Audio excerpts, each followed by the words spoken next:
இணைய வெளிகளில் இமயமாய் நிமிர்ந்து நிற்கும் உங்கள் RTV Tamil. RTV Tamil. A2Z Indian grocery mobile shop. உங்களுக்கு தேவையான அனைத்து விதமான இலங்கை மற்றும் இந்திய மளிகை பொருட்கள், மரக்கறி வகைகள், கடல் உணவுகள், இறைச்சி வகைகள், பிரபல்யமான அனைத்து பிராண்டுகளிலும் மிகவும் மலிவான விலைகளுக்கு நெதர்லாந்து முழுவதும் இலவசமாக வீடுகளுக்கே வந்து விநியோகிக்கப்படும். தொடர்பு கொள்ள வேண்டிய தொலைபேசி இலக்கம் 0630824166. A2Z Indian grocery mobile shop.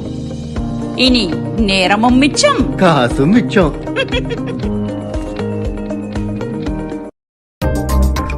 Welcome to Braille Translations. We have many years' experience providing Braille to our customers. Leaflets, signs, restaurant menus, or entire books. We're here to help.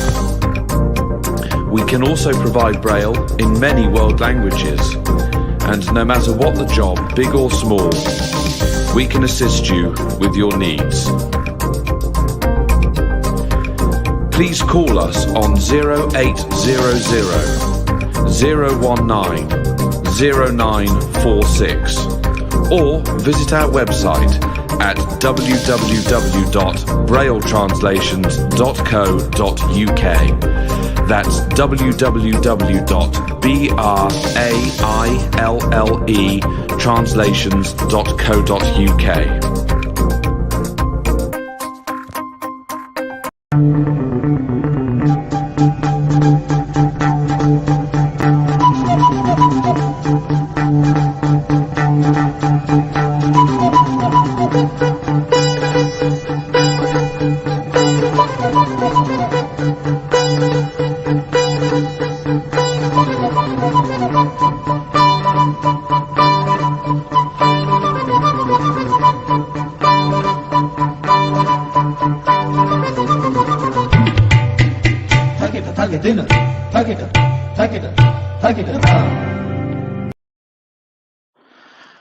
வணக்கம் நேர்களே, நான் உங்கள் கௌரி சங்கர் கலக்கின்றேன். இந்த டேர்னிங் பாயிண்ட் திருப்புமுனை நிகழ்ச்சியாக இணைந்திருக்கிற அனைவருக்கும் வணக்கம். இன்றும் இந்த திருப்புமுனை விளம்பரத்தார்கள் அனுசரித்திருக்கின்றார்கள். A2Z குளோபல் மொபைல் ஷாப் மற்றும் பிரைல் டிரான்ஸ்லேஷன்ஸ் லிமிடெட் அவர்கள் அனுசரி வளர்ந்து கொண்டிருக்கின்றார்கள். இந்த RTV தமிழ் தொலைக்காட்சி ஈகல் டிவியில் கனடாவிலும் யூடியூப், ஃபேஸ்புக் மூலமாகவும் பார்க்க விரும்பினால் நீங்கள் அதற்கு அந்த சேனலுக்கு நீங்கள் சப்ஸ்கிரைப் பண்ணாதான் நீங்கள் பார்க்க முடியும். உங்கள் ஃப்ரெண்ட்ஸ் ஃபேமிலியோட ஷேர் பண்ணக்கூடியதாக இருக்கின்றது. இன்று நான் ஒரு சிறப்பு விருந்தினரை சந்திக்க இருக்கின்றேன். இவர் ஒரு மாற்றுத்திறனாளி பார்வையற்றவர். இவர் நியூசிலாந்துல இருக்கிறவர். இவற்ற பேர் ஜொனத்தன் மோசன். இவர் கணக்க நிறைய தொழில்நுட்ப இதில் கணனியாதல், அந்த பிரெயில் டிவைஸ் அதில் பற்றி எல்லாம் சொல்லுவார் எங்கள் நேர்களுக்கு. அவரை நாங்கள் கலைத்துக் கொள்வோம். Hi, Jonathan. Hi, it's a pleasure to be here. Thanks for asking me. Thank you. Good evening. Happy New Year. And I think for you it's good morning now. It's on Sunday, yeah? Yeah, Sunday morning here in New Zealand. That's good. That's good. Thanks for coming. Basically this RTV Tamil International, this show's Turning Point is hosted by myself. As a blind person, I'm going to interview basically all the on disability entrepreneur people, blind, partially sighted, or non-disabled people as well. Jonathan, I'm going to ask you a few questions for you for this show. Sure. Tell me about your background, Jonathan, for our viewers, please. Well, I was born here in New Zealand. I'm totally blind and have been blind from birth because of a condition called Norrie's disease. And that's an X-linked condition. So genetics can get complicated. But I have, for example, an older brother who's also blind, and a nephew who's blind. But I have 3 sisters who are sighted, who can see, And I have 4 children, and they can see as well. But my daughters have an opportunity of having blind sons. So that's the X-linked nature of my condition. And I guess the short summary is that in my career, I've been a broadcaster, a product manager, I've run my own business, and now I'm a chief executive running a national organization here in New Zealand. Okay, that condition you're talking about is like a family genetic one, or how does it work? Yes. Yeah, it's inherited. So as I say, it's X-linked, and that means that the females in the family are potentially carriers. They have a 50% chance of being a carrier of the condition, but it's actually the males who are affected by it. And just in addition to that, my condition also comes with a degenerative hearing impairment. So my hearing has degenerated over time. But when those things happen, I think you have to make a decision about, am I just going to curl up and let it defeat me, or am I just going to keep going? And, with a lot of support from family and friends and institutions, I've been able to keep going. That's good. Yeah, that's good. That's good. That's a part of the life, isn't it? Yeah. Yeah, it is. Yeah. That's good. Can you tell me about your education, Jonathan, please?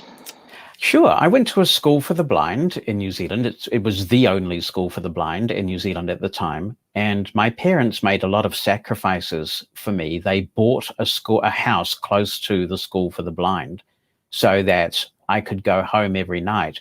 Because there was only one school for the blind in New Zealand, what used to happen was that a lot of children from around New Zealand would leave their families and spend most of their year, with the exception of school breaks, at the school for the blind, which could be many hundreds of miles away from their homes. And that's really difficult for the children and also for the families of those children.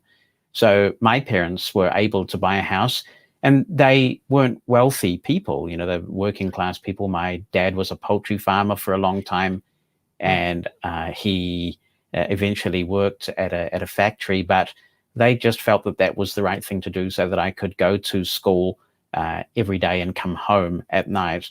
I eventually went to mainstream schools for the majority of my education after I got that basic grounding in blindness skills. I have a degree in history and political science from the University of Auckland at master's level, and at bachelor's level, and then at master's level, I have a master's in public policy from the Victoria University of Wellington. That's good. So you studied Braille in the school or in the university or in the high school? Yes. I studied Braille from the moment that I was at school when I was 5, and I am so grateful for that, because without Braille, I wouldn't have been able to do as well as I have in my career. I think Braille is the key that unlocks the door of employment. There are statistics, certainly in countries like the United States and the United Kingdom and similar Western countries, that indicate that 95% of blind people who learned Braille are employed. So what you see there is that the unemployment rate among blind people becomes a lot more like the unemployment rate of the general population. But without Braille, the unemployment rate among blind people is incredibly high. So I'm grateful to have learned Braille. It helped me with my broadcasting. It still helps when I'm doing podcasts or presenting at a meeting. So Braille is absolutely critical. That's true. That's true, because I know Braille as well. That's why I know this feeling. And yeah. Can you tell me about your career, please? Your jobs and so on. Yeah. Sure. Let's see. Start with. Is it you start with Pulse Data or? Well, actually, there are a few before that. My first career was in broadcasting, and I worked full-time in commercial radio for quite some time.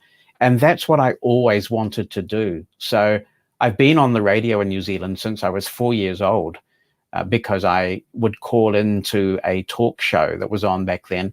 And then they asked me to come into the studio and host radio shows when I was very young.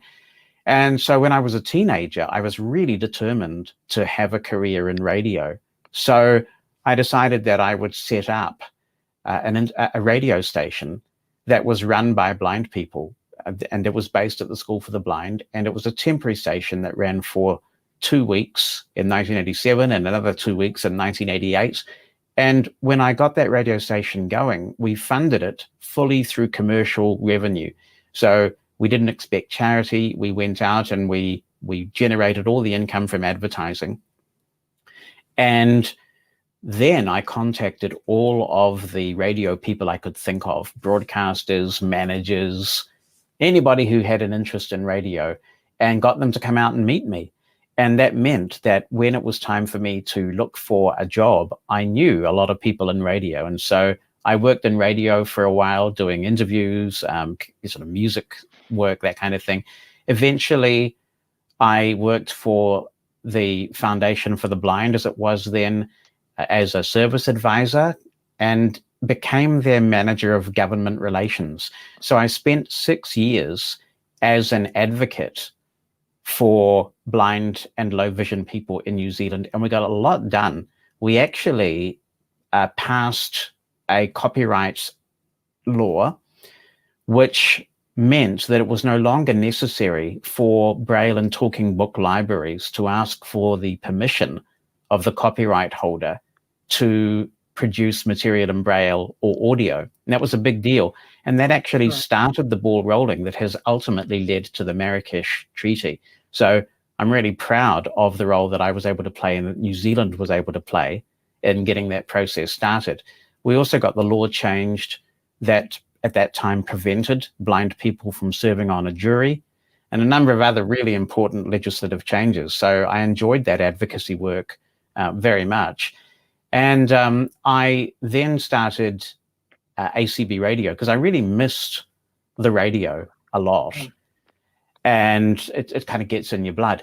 And I suddenly had this epiphany, and I thought, there are a lot of things that bring blind people together, common experiences. So normal radio stations talk about their local community, but on the internet, which was just emerging then as a viable means of communication in audio in the 1990s, the internet allows you to bring, rather like this really, a community of people together from around the world who have specific interests.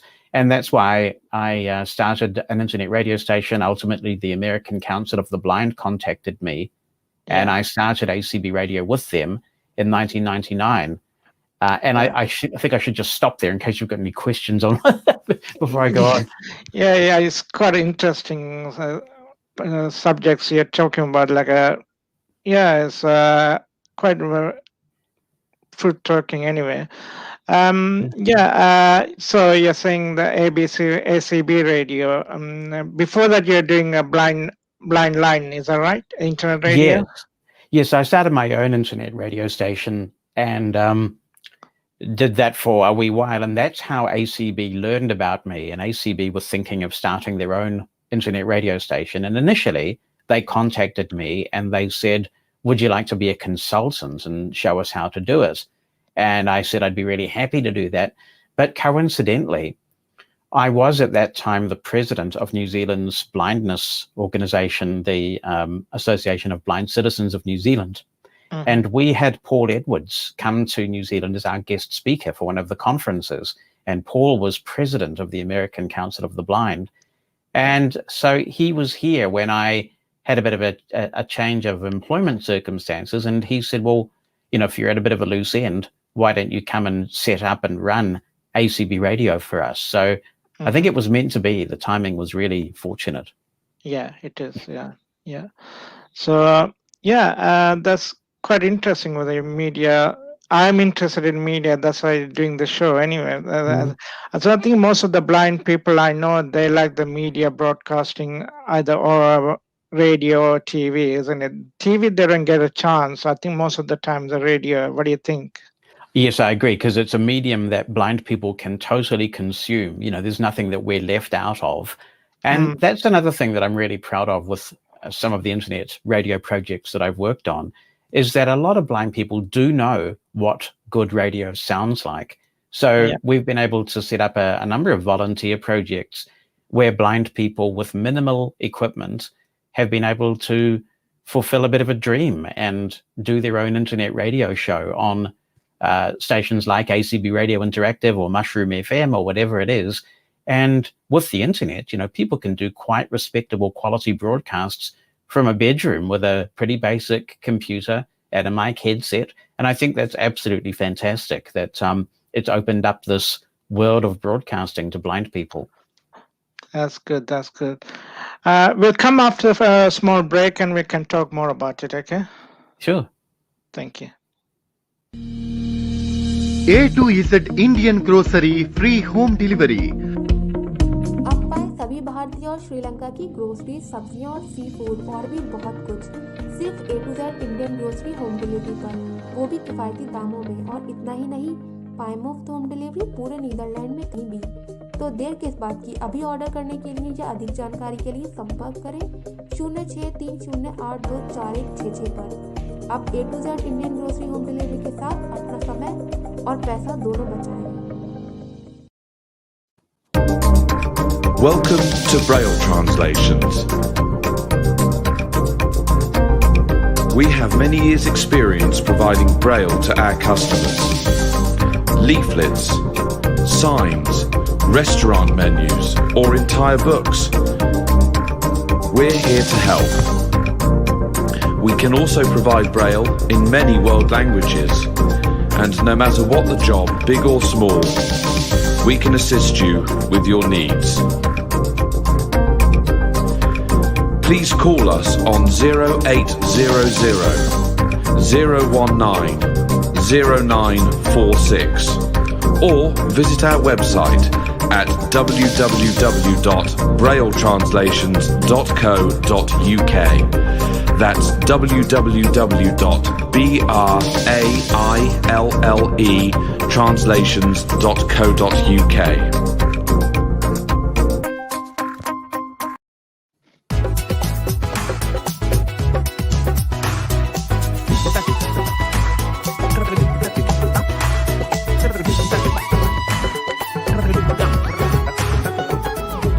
இணைய வெளிகளே இமயமாய் நிமிர்ந்து நிற்கும் உங்கள் RTV Tamil. RTV Tamil. ஆமாம் நேர்களே, மீண்டும் RTV தமிழின் turning point நிகழ்ச்சியுடன் இணைந்திருக்கின்றீர்கள். நான் உங்கள் கௌரி சங்கர் இருக்கின்றேன். இன்றும் நாங்கள் ஒரு சிறப்பு விருந்தினரை பேட்டி கொண்டிருக்கின்றோம். அவர் ஜொனத்தன் மோசன். அவர் நியூசிலாந்தை சேர்ந்த மாற்றுத்திறனாளி விழிப்புணர்வற்றவர்.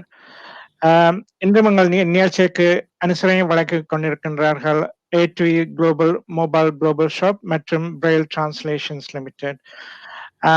மீண்டும் அவர் ஜொனத்தனை எங்களுக்கு கலையாளத்துக்கு அழைத்துக் கொள்வோம். Jonathan, hello. Good to be back. Yeah, good to be back. We are talking about your education and we are talking about your involvement in the media and a few other education matters, and you're advocating with all the necessity for blind and visually impaired people. So another question I want to ask is Freedom Scientific. How did you get involved with that? Okay, well, to get to Freedom Scientific, I backtrack a little bit because I was working for ACB Radio. We ran a show then called Main Menu, which was a bit of a breakthrough. It was 2 hours of technology every week. And I have always enjoyed technology. I have been very fortunate to have access to it from a very early age. And with a lot of great contributions from blind people around the world, we would produce 2 hours of technology every week. And I would interview a lot of the movers and shakers in the technology industry on that show. And from that, I was asked to manage the blindness products for Pulse Data International, which later became Humanware. Many people may not know these days that Pulse Data, or what is now Humanware, started as a New Zealand company. So I've been using Humanware technology since 1986 when I used the first Keynote computer. And so they contacted me and That's said, a long time ago, isn't it? that is a long time ago, yeah. Yeah. And they said, would you like to manage our blindness products? And it wasn't something that I had thought of doing, but I thought, well, how cool to actually be able to turn ideas, not just mine, but other people's as well, into real products that people use that make a difference in people's lives. So I joined Pulse Data in 2003, left ACB Radio in good hands, and then became the blindness products manager for Pulse Data then.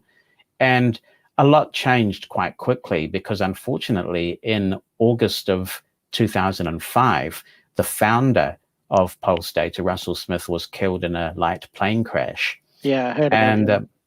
It was very upsetting. And, eventually I kind of felt that there were some changes in direction that I was not comfortable with.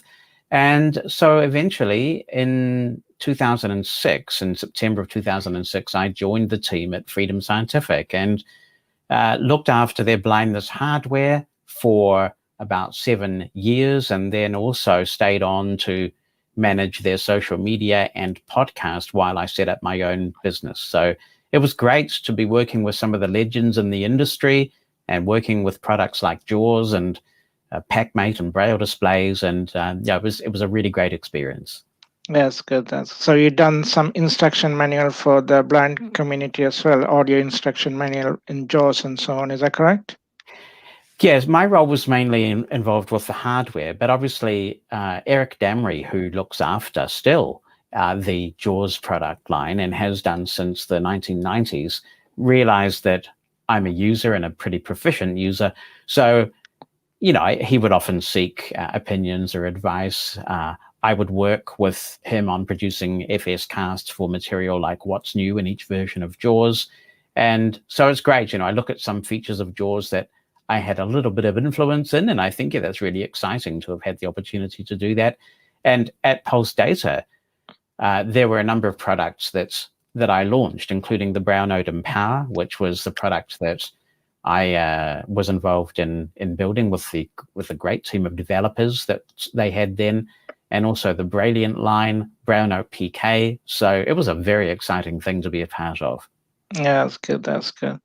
So they brought a new one a few years ago, Braille Note Touch Plus. You heard about that? Yes. So Braille Note Touch was, of course, long after I left, but yep, the Braille Note line continues to evolve. Yeah, it is. And so after Freedom Scientific, where did you go in different branch? Is that correct? Yeah. Well, it's slightly complex because in 2013, they disestablished the blindness hardware position because Freedom Scientific wasn't making as much blindness hardware as they used to. So I stayed on and managed social media for Freedom and their podcast as well. But at the same time, I also set up my own company, which was called Mosen Consulting. And through Mosen Consulting, I worked with a lot of app developers to make sure that their apps were accessible. Some of the apps for the iPhone in particular that blind people enjoy using today, we had a hand in making accessible. And in some cases, we can't talk about some of those apps and what role we had because of non-disclosure agreements. But it makes me smile to think that we made a positive difference. I wrote a lot of books and tutorials, some on iOS and some on other things, and just did a range of consultancy work, a little bit of advocacy work as well. So I was doing both of those things until I started working for IRA, the visual interpreter service, in 2018. Okay, let's come to the next question for Ira. So what made you to join IRA, Jonathan? IRA's cool technology. I mean, I remember using IRA for the first time when I was in a really large hotel for the CSUN conference. And as somebody who's not just blind, but also has a hearing impairment, navigating through that really busy hotel full of people, it can be quite a challenge because sound is bouncing everywhere and it's just wall-to-wall noise. And to use this app, they had a free trial of IRA at CSUN. So to use this app that just so seamlessly gave me directions about what was in front of me and when I might need to veer to avoid bumping into objects or people, it was really phenomenal. It blew my mind. And so I started blogging about Aira and had them on my podcast and various things like that. And eventually they approached me and said, we'd like to find a role for you at Aira. So I eventually became vice president of Australasia and also communications for Aira. So it was a pretty full-on, exciting experience working for a startup like that. Yeah, it's a nice technology, isn't it? They got a real-to-real agent, professional agent, not like volunteers or anything like that, like other apps got it, isn't it? Yeah. Yeah, and each approach has its place. Of course, the really great thing about services that use volunteers is that they are free, and that puts it in the hands of a lot of people. So that's really important. But what I do like about Aira is I still use Aira on my job sometimes. If I'm going to an unfamiliar place where I have a meeting, I can ask for their assistance, or sometimes I might need to do something with an inaccessible document, and they can remote into my computer and control the computer or read what's on the screen or something like that. So yeah, the fact that they are trained, that there are some confidentiality guarantees, that really puts it in a league of its own, I think. Yeah, that's true. I use time to time Aira. Yeah, it's quite nice. Yeah.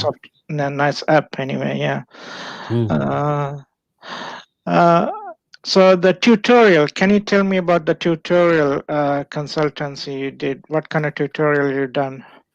We did a series on iOS, the operating system that powers the iPhone, and it was called iOS Without the I. And that was incredibly popular. I mean, it was just insane. That was really great that so many blind people bought those books every year. Also, I did tutorials on, what else do we do? There's one on Google that's still out there. There's one I collaborated on with Brian Hartgen on the Broadcasting Software Station playlist. There's Amadeus for the Mac. There's one on using Google effectively called The Secret Source of Savvy Search. There's a range of them now, actually, and some of them are obsolete. I think probably apart from the iOS books, the most impactful one that I did was one on the Zoom cloud meetings platform. And that was interesting. I took a course from Stanford University in, I believe it was 2014 or 2015, and they were using Zoom, and I hadn't heard of Zoom before then. And I thought, this is so accessible that I'd like to produce a tutorial on it and introduce more blind people to it. So I did that, and it sold fairly well. And then what happened, of course, was that COVID-19 came along. And I went into my store where I still keep some of the tutorial material that's still relevant. I'm not producing new material in the tutorial space, but as long as it's relevant, I keep it up there. So I went in to check on the store in the middle of March last year, 2020, and I saw that there had been this massive spike in the number of sales of this Zoom book. And it suddenly dawned on me that the reason was that more and more people were being stuck at home, and they needed to learn how to use Zoom in a hurry. And I immediately thought, I really don't feel good about profiting from the pandemic.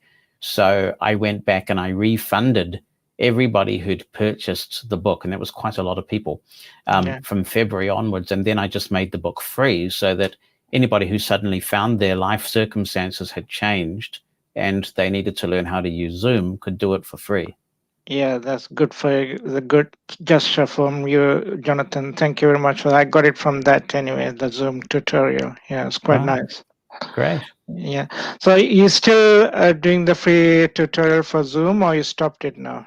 I had to delete it because you may recall that Zoom went through a few security challenges when they became a lot more popular. So in the space of 6 to 8 months, Zoom changed significantly, and I realized that what I had produced was obsolete. I didn't have the opportunity to update it because, of course, I was managing my own organization and my own team through the pandemic, which had lots of challenges for us here. So I had to delete the book to, not supply people with outdated information. Okay, that's good. That's good. Have you done any instruction manual for Android phone or other operating system? No, I did produce a free series on my podcast about the Samsung Galaxy S8, I believe it was, which I sort of purchased to have a play with. But I'm not an Android user, and so it's not something that I've done any of other than that. Okay, so you might do in the future. You never know, yeah. I'd be surprised. I've been using an iPhone for 10 years now, and I think Apple does an amazing job. I understand that there are some cost considerations which I think are really significant and important, but I can't imagine. Braille, for a start, would have to get a lot better on Android than it currently is, because I'm a really big Braille user. So, you never say never, but I'm very happy with the iOS mobile platform. That's good. That's good. So you said you travel all over the world, a different part of the world for your job. How do you find it traveling as a blind person on your own, without? I know you can get a assistant in the airports and other places. How do you find yourself traveling on your own, Jonathan? To be absolutely honest, it's a lot harder with my hearing deteriorating than it used to be, because obviously if you can't see at all, then you rely on your hearing for a lot of information. And while hearing aids do a pretty good job these days, directionality and filtering out noise can still be a challenge. But I get by pretty well. That's one of the things I did enjoy when I was doing a lot of international travel about Aira. I would navigate through airports that I've never been to before using Aira. And that was just so cool, because when you're using Meet and Assist, you often realize that they've got other people to provide assistance to, so you don't want to hold them up. So generally, I would always just ask if they could get me to my gate and leave me there. If you've got that freedom to navigate the airport in the same way that everybody else does, then you feel a little better about stopping off and getting a coffee or browsing through the stores or whatever it might be. For totally blind people with the right training, who can develop the skills, there's absolutely nothing that should prevent a blind person from doing a lot of those things independently. But of course, one of the challenges is that a lot of people don't have access to the training that makes that possible. Yeah, cool. On one of the podcasts you mentioned in the Aira cast long time ago about the tag, can you explain more about it? Tag technology? You can find the bags on the airport. Oh, yes. So that's called Tile. And this is a space in 2021 that's going to really heat up. So the idea of a Tile is that currently anyway, it's a Bluetooth-based technology, and they come in various shapes and sizes. So you can include a Tile somewhere in your suitcase, and those larger ones tend to have quite a big range. So what happens then is that when the suitcase is on the baggage carousel, your phone, and it works with both Android and iOS, should be able to tell you that the Tile is nearby in your suitcase, and then you can actually page it. And if you can hear well enough in a noisy airport, you can actually hear your suitcase making a sound, which can help you to track it down on the carousel. But it also just helps you find lost things. I know that some people who use guide dogs, who work with guide dogs, I should say, have their guide dog wearing a Tile on their collar, just in case the dog does a runner. I have Tiles in my wallet and on my key ring in case I lose my wallet or my keys. They're incredibly useful. Now, Samsung has just come out with a competitor to Tile, and that was announced at the same time that they announced their Galaxy S21.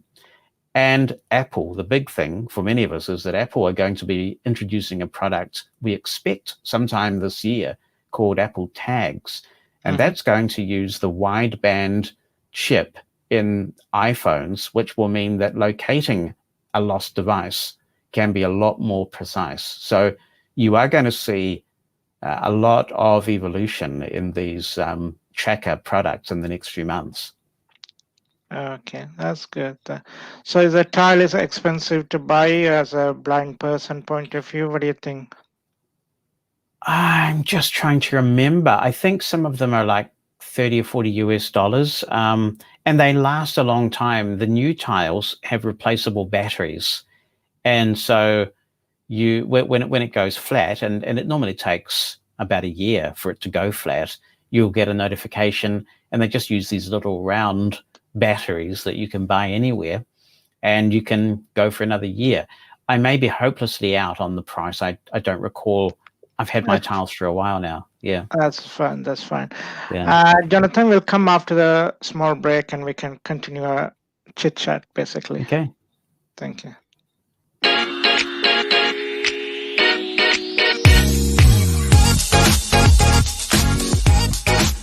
GOS grocery and household item to the way to your doorsteps.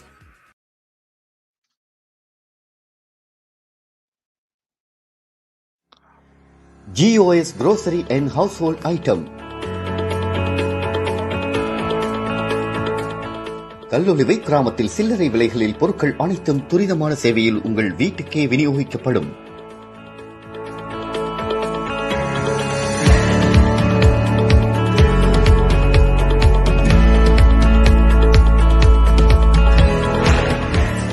இன்றே உங்கள் அன்றாட உணவுப் பொருட்கள் கொள்வனவு செய்து கொள்ள இதோ நாடுங்கள். இன்றே தொடர்பு கொள்ளுங்கள் கல்லொலுவ ஆன்லைன் ஸ்டோர்ஸ். இன்றே உங்கள் அன்றாட உணவுப் பொருட்களை கொள்வனவு செய்து கொள்ள இதோ நாடுங்கள்.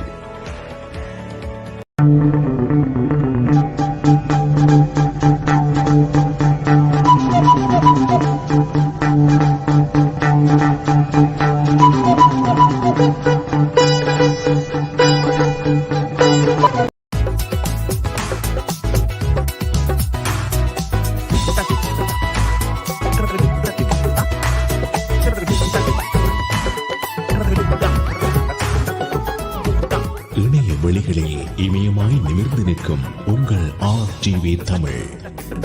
RTV தமிழ். ஆமாம் நேர்களே, மீண்டும் உங்களை சந்திக்கின்றேன் கௌரிசன் டர்னிங் பாயிண்ட் நிகழ்ச்சியுடன். இன்றும் உங்களுக்கு நிகழ்ச்சிக்கு அனுசரை வழங்கியிருக்கிறார்கள் A to Z mobile grocery shop மற்றும் பிரெயில் டிரான்ஸ்லேஷன் லிமிடெட் மற்றும் GOS grocery ஷாப். இன்றும் நாங்கள் சிறப்பு விருந்தினர் ஜொனத்தன் மோசனை பற்றி இருக்கின்றோம். இந்த நிகழ்ச்சியை பார்க்கணும், RTV நிகழ்ச்சியை பார்க்கணும் விரும்பினால் நீங்கள் RTV தமிழ் ஃபேஸ்புக்கும் யூடியூப் மூலமாக சப்ஸ்கிரைப் பண்ணால்தான் நீங்கள் உங்கள் சொந்தக்காரருக்கும் மற்றவருக்கும் போட்டு காட்ட முடியும். ஜொனத்தனை அழைத்துக் கொள்வோம். Hi Jonathan. Hi there. Hi. Okay, welcome back. We talk about your traveling and your tiles and Apple technology, Android. Another thing, can you tell me about your podcast, Mosen at Large? Yeah. Well, I've been podcasting since 2004. So as soon as podcasting technology came along, I was right on it. And I've done various podcasts throughout the years. I did one called The Blind Side for a few years, and that was quite popular. And then when I started working for IRA, I knew that I was going to be doing a lot of travel. It was a really full-on job, and I decided I would discontinue that. And of course, I was doing IRAcast for IRA at the time. When I got my role as a chief executive here in New Zealand, I spent a little bit of time coming up to speed with that. And then I thought, I wonder if I can take some of the stuff that I was doing on my weekly live internet radio show on Mushroom FM and turn that into a podcast, just to kind of reach out and keep in touch with the blind community that I've worked with online for so long. And I started that. It was pretty low key, but it really quickly got quite huge. And we have many thousands of people listening every week. We talk about a range of things, sometimes just political issues and social issues through a blindness lens, a lot of times also about blindness technology.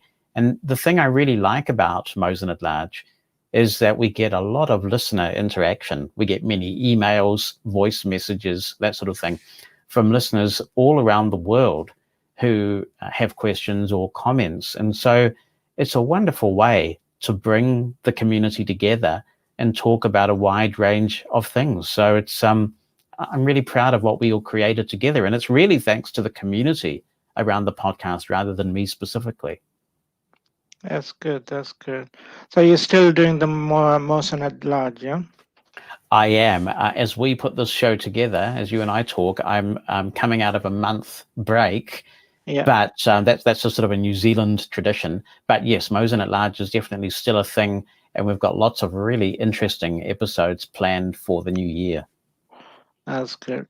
So on your website, what kind of blogging you do? What kind of subjects do you do the blogging, Jonathan?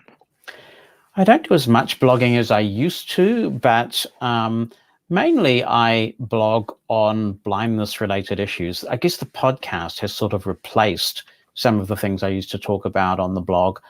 I talk about a lot of technology, some sort of political issues through a blindness lens, and I think advocacy is really important. What we mustn't forget is that there is a lot of discrimination still out there when it comes to blindness, and it's not necessarily willful.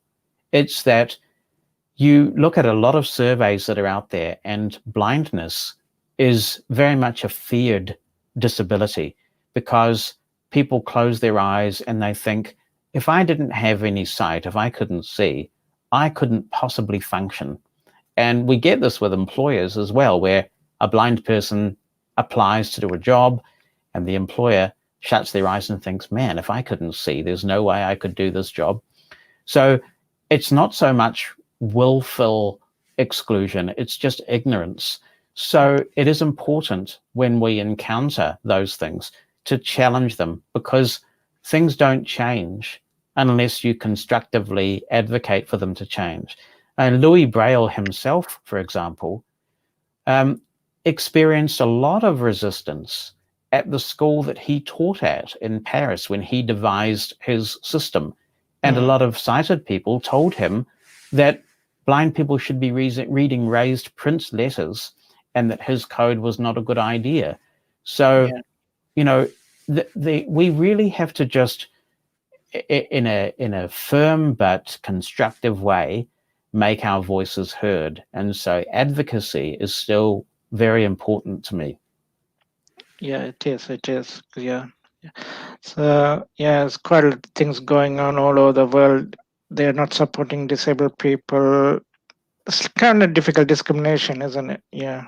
Yes, it is. It's really difficult. And dealing with that in a kind of a mindset sense is really critical as well. So you have to be careful while you do make these challenges, not to get bitter and twisted about it, and not to get too angry.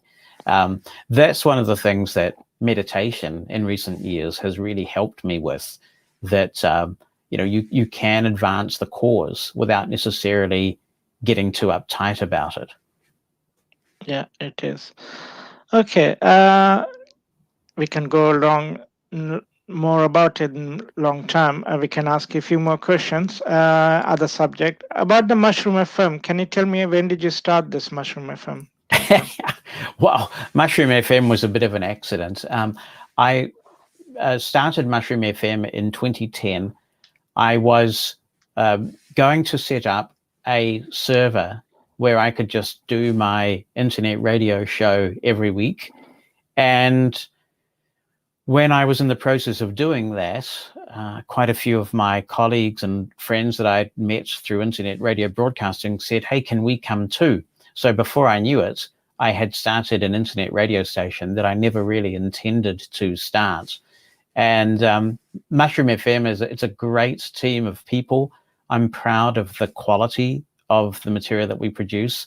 And in 2016, we changed the format. And so what we do now is we play music from the 50s through to the 80s with a couple of specialty shows, but that's predominantly what we do. And we have broadcasters from around the world. And it's a really fun thing to be a part of. All volunteers. Yeah. I think I know a friend of mine. He does the show as well. The Darren Pascal thing. Oh, he's a great guy. Yeah. Good voice for radio too, Darren has. Yeah. So can you tell us about the Radio Pacific that you worked with a long time ago? Is that right? Well, yes. So that goes back to when I was a child, and I would go into the radio station occasionally. And as I got older, it became more frequent, and do shows, sort of co-host shows where often children would call in. And I started those from when I was about 4 or 5 years old, and kept going until I was probably 15 or 16. And 15 and 16-year-olds can often be quite horrible people, when when there are lots of changes going on in their lives. So I don't think I was as adorable as I used to be. So that was just incredibly fortunate that, because I loved the radio, always have. And when I was in the studio taking those calls from kids and talking, I really felt like I was where I was meant to be. And that's why radio and communications have always played such a big part of my life. That's good. You work for other radio stations as well, City Radio or something? Is that right? Yeah, so when I graduated from, well, actually, while I was at university, I got my first full-time radio job in commercial radio on a station called Counties Radio, and I hosted the breakfast show there.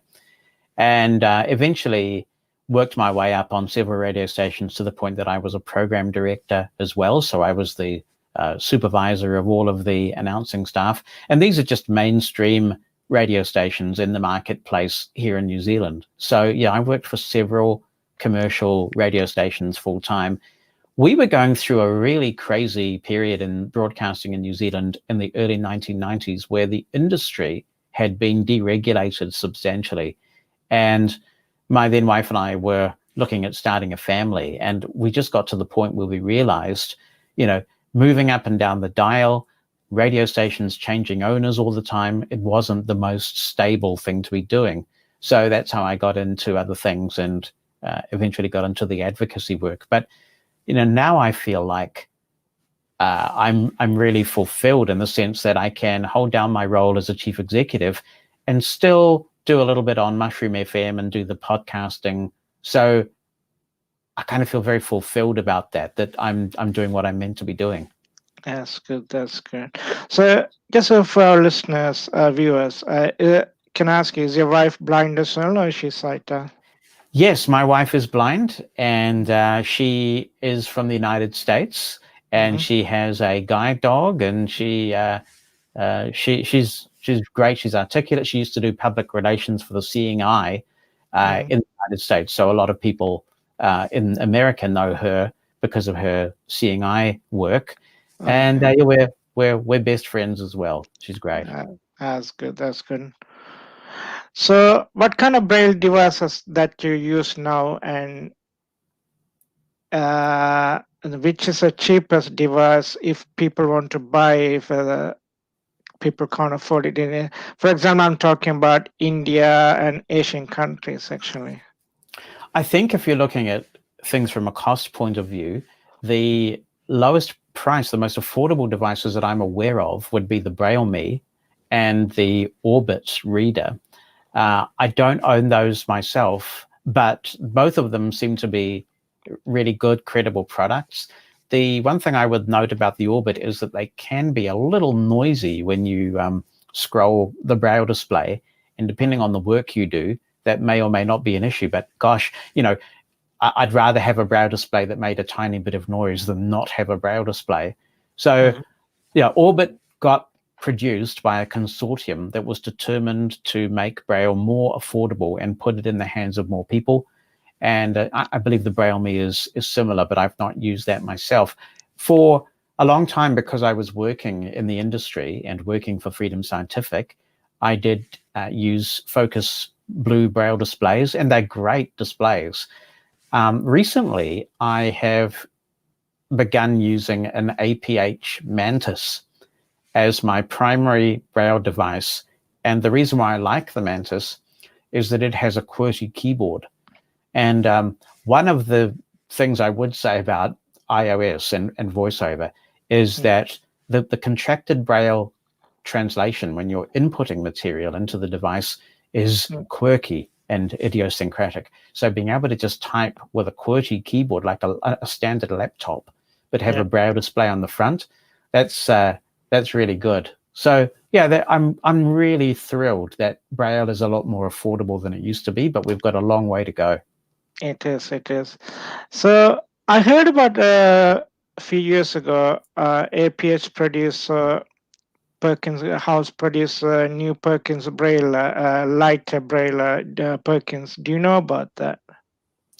I know that currently Braille APH has a thing called a Mantis and a Chameleon Braille display. No, I'm talking about the manual Perkins Braille, Jonathan. No, I don't recall what they've done there. No, I don't recall that.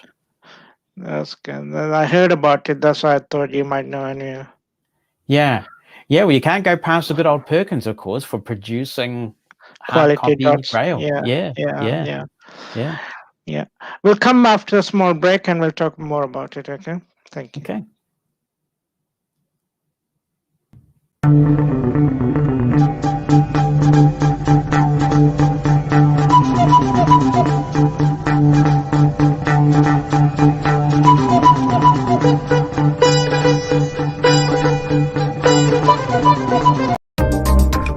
Welcome to Braille Translations. We have many years' experience providing Braille to our customers. Leaflets, signs, restaurant menus, or entire books. We're here to help. We can also provide Braille in many world languages. And no matter what the job, big or small, we can assist you with your needs. Please call us on 0800 019 0946 or visit our website at www.brailletranslations.co.uk. That's www.brailletranslations.co.uk.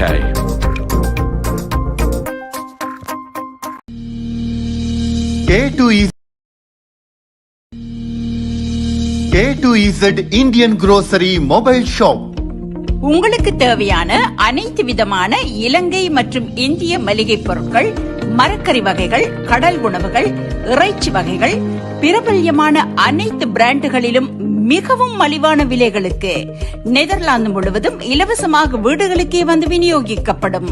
தொடர்பு கொள்ள வேண்டிய தொலைபேசி இலக்கம் 0630824166. A2Z Indian Grocery Mobile Shop.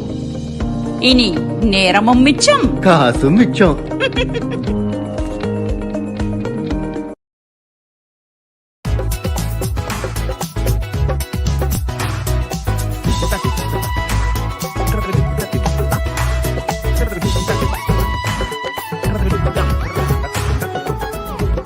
இணைய வெளிகளில் இமயமாய் நிமிர்ந்து நிற்கும் உங்கள் RTV Tamil.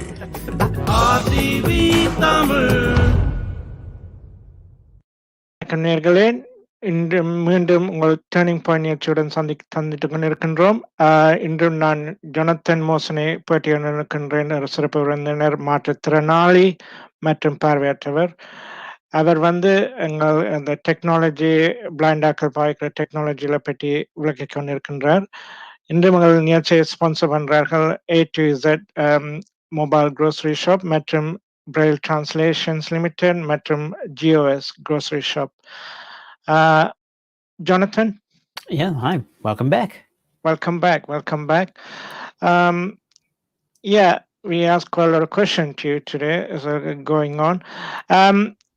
So you become a Bridge CEO in 2019, is that correct? That's right. Okay. How did you get this position? And can you tell me more about the organization and what do you do in there, please? Yes, well, somebody drew my attention to the fact that the position was advertised, and it wasn't anything that I had thought about, but I was actually shoulder tapped by the recruiting company that was managing the position and said, you know, why don't you put in your CV, and we would be interested in taking a look. So obviously for a CEO role, it's a big process. We went through several rounds of interviews and various other criteria. So it was absolutely wonderful to be asked to take on the role of CEO of Workbridge. Workbridge is an organization that has a very proud history in New Zealand, and its mission is to create inclusive, successful employment opportunities for disabled people. And so it has been a challenge, obviously, during the pandemic because unemployment has increased. And when that happens, it makes it even harder for disabled people. But this really comes back to the attitude thing that I was talking about earlier. That often, you know, I like this role very much because it gives me a chance to talk to often some very senior employers, other chief executives, people in New Zealand, and say, you know, actually, we've got an untapped resource here, which is disabled people who are keen to have an opportunity to just be given a chance. And so we do a lot of advocacy work. We work with disabled people directly on their employment plans, increasing their job readiness. And, you know, when we have success, and we often do, and we hear from some of our customers who now have work, who perhaps have been trying for years before they came to us. It's, you know, I finish at the end of sometimes what is a very busy day. And when I get some of those stories about the lives that we've changed, I think it's just such a privilege to be in a job where you can make a difference like that. Yes, yeah, it is. It is. Yeah. So, what is the success rate before the pandemic, the Workbridge, when you after you joining the organization? So can you repeat that question? What is the success rate before the pandemic when you're joining the okay. In terms of percentage, I think we're probably looking at about sort of 48-ish%. So a little under half. And obviously we work with a very wide range of disabled people. So everything from blindness and deafness and intellectual learning disabilities, all the way through to people who perhaps have a mental health condition or some sort of temporary injury. So it's a very wide-ranging group. And so we do also drill down and we look, for example, at different types of impairment and look at how well we're tracking in each of those impairment types. But I think one of the things that we're really lacking in New Zealand is that we don't have a strong public education campaign that seeks to change people's attitudes about disabled people. And also, we don't have a lot of disabled people in high-profile, visible positions. There aren't many disabled chief executives like me in New Zealand, which is really unfortunate. We don't have anybody really in a significantly prominent media role or in politics. You know, I know in a number of countries, there have been very successful disabled politicians. We've not really done that here. So I think we have a lot more to do in terms of just changing those attitudes. And I really hope we can get a government-funded public education campaign to do that. Yeah, I think similar to New Zealand, I think Sri Lanka and India is a similar situation, and Pakistan as well, all the Asian countries anyway, yeah.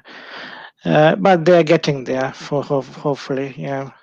Yeah, we should celebrate our wins and the progress that we're making. Yeah, it is. Somebody asked me a question, Jonathan. If the blind person want to do a beta testing for software? How do they go about it? Just software in general? Yeah, for accessibility testing and hardware testing. Yeah. Well, I think approaching the company directly and finding out, it depends on the size of the company as well. So if it's a larger company, sometimes you have to try and find the right people and say, who do I talk to be considered for the beta program? Sometimes there are public forms that you can fill in on the web with certain companies. What I find I've had a lot of success with, though, is working with mobile app developers. And often they are very small companies. I mean, obviously not always, but a lot of very good mobile apps are developed by even just one person. And I've had really good luck when I've contacted those companies and I've said, you've got a great app here. Did you know that there are a lot of blind people who would be interested in using your app? And there are a few things that you can do to make your app more accessible. If you would like me to, I can beta test for you and give you some feedback. And I'm amazed by how many developers just jump at that opportunity and, are keen to include you. So, yeah, the process that you go on will vary a bit depending on the size of the company. The bigger the company, the harder it is to get through. Yeah. Okay. That's good to hear. That's good to hear. Probably that person is listening. Yeah. And yeah, the Asian countries, the technology is very hard to get, and mainly they're using like NVDA at the moment. Do you know, Yes, have you used NVDA? Because NVDA is free screen reader software, isn't it? I have. I have used it. And I also would observe too that Microsoft, of course, is including an increasingly capable screen reader right built into Windows. And just in the last few years, Narrator has become a lot more capable than it used to be. And with every 6-monthly update of Windows that comes out, they seem to make Narrator just gradually better and better. And I think that's very exciting for those countries where getting access to the more expensive technology is cost prohibitive. So you can now walk up to any Windows computer and press Windows Control Enter and get Narrator going and have a pretty good experience. You can compose some nice looking Word documents, you can deal with your email, and it works quite well. So that's good that there are those two free solutions there. Yeah, it is. Yeah, and similar to Apple and Android and so on, isn't it? You can start the screen readers straight away, isn't it? Instead of buying the JAWS or other thing. Yeah, and I know that Apple is also in that potentially cost prohibitive category, but I think the really good thing about Apple that we can celebrate is that they gave the entire industry a wake-up call. When Apple started introducing VoiceOver into the Mac and then iOS as a free and viable screen reader, it really caused others in the industry to lift their game. So even if you're not using an Apple product, I think we do have them to thank for encouraging the rest of the industry to do similar. Yeah, it is. Yeah.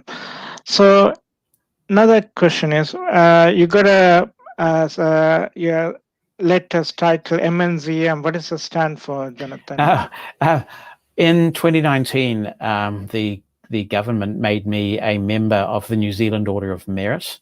So for those who are familiar with the UK system, that's the same as an MBE. Okay. And so it's a Queen's honour for my services to the blind community. Congratulations. Thank you. It was quite a surprise. Yeah. So we are nearly coming to the end of the show, Jonathan. I just want to find out, before we wrap up, what kind of other interests, hobbies do you have apart from? Well, now, I love cricket, and I suspect there might be quite a few viewers who love cricket too. We're very fortunate that we've actually had quite a bit of cricket played here this summer. So I'm thrilled about that because we don't have any COVID in the community right now. So it's been a good summer for New Zealand, and we're number one on the on the test rankings. So I'll celebrate that while it lasts. I'm also into a lot of music. I'm a collector of Beatles music and that kind of trivia. And I read a lot. So I read a range of fiction and non-fiction, particularly in the last few years on things like meditation and mindfulness, and something which has really changed my life, and low carb living, that sort of thing. But I do read science fiction and political fiction and a range of things like that. Bonnie and I, my wife and I, enjoy a range of music. And so we have some Sonos equipment. We listen to a lot of music. And of course, I have 4 children as well who are grown up now. And I spend time with them just hanging out. And so I have a range of other interests. Yeah. Do you have grandchildren as well, as you said? Yeah. Not yet. I mean, and I have to be careful about that, because I am just quietly quite excited about the idea of being a grandparent. But I want my children to live their life as well. So no grandchildren yet. And who knows, maybe they'll come one day. That's good.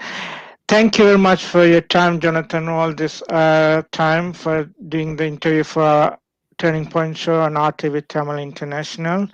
On behalf of my management team and also my friends and my advertising team, I would like to thank you very much for coming this show. It is my pleasure. Thank you so much. Hopefully we'll interview you soon with other kind of topics. If you're still interested in that, we'll do that. For sure. Yeah, okay. Happy to. Thank you very much.